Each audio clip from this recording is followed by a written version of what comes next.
Perkenalkan, nama saya Esi Susilawati dengan NIM 856661428 dengan prodi PGSD Pre-Service. Baiklah, saya di sini akan membuat video tugas 1 mata kuliah Pancasila dengan judul Pelajaran dari Sejarah Pancasila bagi Generasi Muda.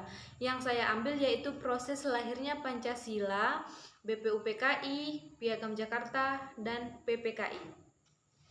Baiklah, kita sekarang memasuki pembahasan yaitu memahami lahirnya Pancasila sebagai sejarah, nilai, dan relevansi masa kini. Sebuah perjalanan sejarah yang membentuk pondasi bangsa Indonesia dari perumusan awal hingga pengesahan yang mengikat. Latar belakang pembentukan BPUPKI menyongsong kemerdekaan. BPUPKI apa sih? BPUPKI adalah bahan penyelidik usaha-usaha persiapan kemerdekaan Indonesia yang dibentuk pada 29 April 1945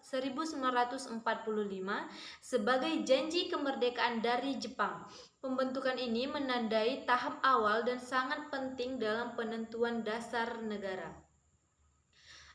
Didirikannya BPUPKI ini yaitu menjelang akhir Perang Dunia II saat janji kemerdekaan mulai diberikan, dan tugas utamanya adalah menyelidiki dan menyusun landasan filosofis serta konstitusi bagi negara Indonesia merdeka.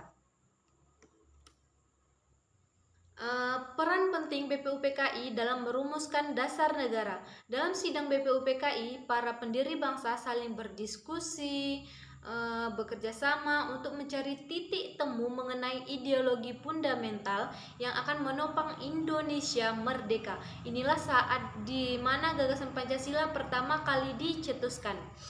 Sidang pertama BPUPKI yaitu pada tanggal 29 Mei sampai 1 Juni 1945.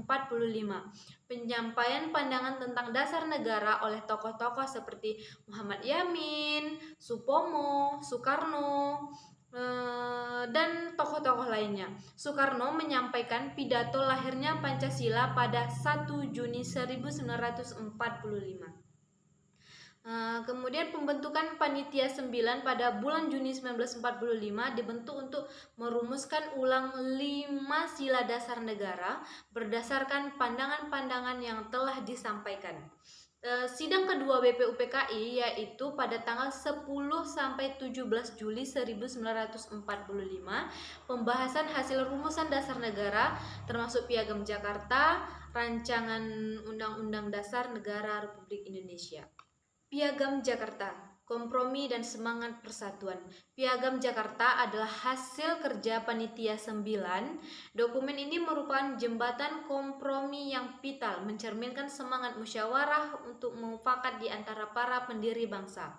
Prinsip kompromi yaitu mencari jalan tengah antara golongan nasionalis dan Islamis.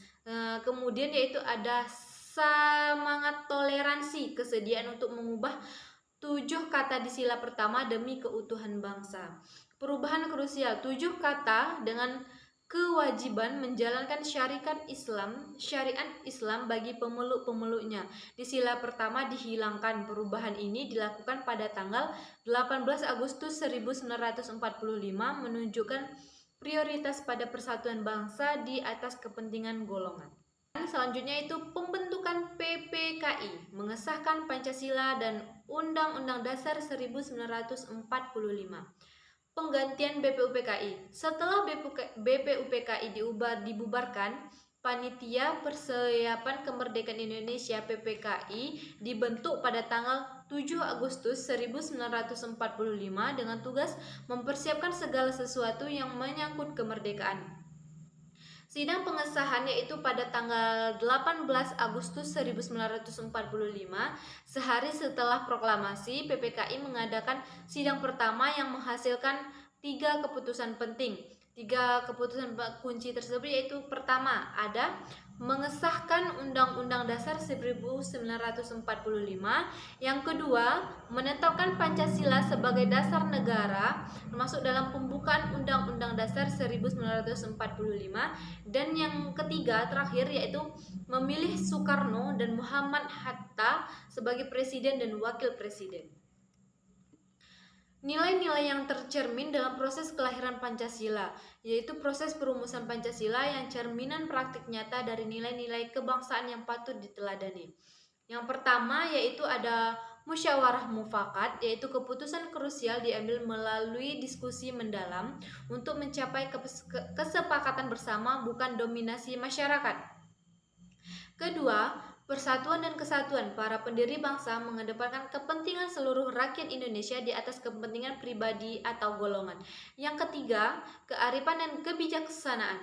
Adanya kemampuan untuk melihat jauh ke depan dan mengambil keputusan yang paling baik untuk masa depan bangsa, seperti revisi Piagam Jakarta. Dan yang keempat, yang terakhir, semangat gotong royong. Kerjasama yang erat antar berbagai kelompok untuk mewujudkan cita-cita bersama, yaitu negara yang berdaulat. Pelajaran berharga dari sejarah perumusan Pancasila, yaitu sejarah Pancasila mengajarkan kita tentang bagaimana sebuah bangsa besar dibangun di atas pondasi komitmen dan toleransi. Toleransi sejati yaitu belajar menerima perbedaan pandangan dan latar belakang sebagai kekayaan, bukan sebagai penghalang. Kepemimpinan visioner, kebutuhan atau kepemimpinan yang mampu menyatukan perbedaan dan memiliki pandangan jauh ke depan untuk kemaslahatan umum. Demokrasi deliberatif, menghargai proses musyawarah yang jujur dan terbuka sebelum mengambil keputusan yang mengikat seluruh rakyat. Relevansi nilai-nilai Pancasila bagi generasi muda masa kini yaitu nilai-nilai abadi di tengah perubahan. Yang pertama ada keutuhan dan moral. Keutuhan dan moral yaitu menjadi pedoman etika dalam bertindak di dunia nyata maupun digital. Yang kedua yaitu kemanusiaan yang adil, mendorong sikap anti diskriminasi dan menjunjung tinggi kesetaraan sosial. Persatuan Indonesia, menjaga keharmonisan dalam keragaman suku, agama, dan budaya. Keempat, demokrasi dan mufakat, menerapkan dialog dan diskusi sehat dalam menyelesaikan masalah, yaitu berdiskusi, bekerja sama untuk mendapatkan hasil yang bagus. Dan yang terakhir, keadilan sosial, berpartisipasi aktif dalam upaya pemerataan kesejahteraan dan keadilan. Tantangan dan peluang mengamalkan Pancasila di era digital. Tantangan digitalnya yaitu ada penyebaran berita hoax yang merusak musyawarah, kemudian ada polarisasi identitas yang mengancam, dan anonimitas yang mengurangi rasa tanggung jawab kemanusiaan. Kemudian ada peluang implementasi, yaitu ada memanfaatkan media sosial untuk menyebarluaskan hal positif, mengorganisasikan gerakan sosial digital untuk keadilan sosial, dan mendorong literasi digital sebagai wujud. Kesimpulannya yaitu Pancasila sebagai pondasi kuat bangsa. Pancasila bukan sekedar sejarah, melainkan kontak sosial yang harus kita hidupi setiap hari. Pancasila adalah rumah besar yang menaungi seluruh keragaman Indonesia, baik itu pedoman etika, arah masa depan, perekat bangsa, tanggung jawab kita, dan warisan sejarah. Sekian penjelasan dari saya, lebih dan kurangnya saya mohon maaf. Saya akhiri. Wassalamualaikum warahmatullahi wabarakatuh.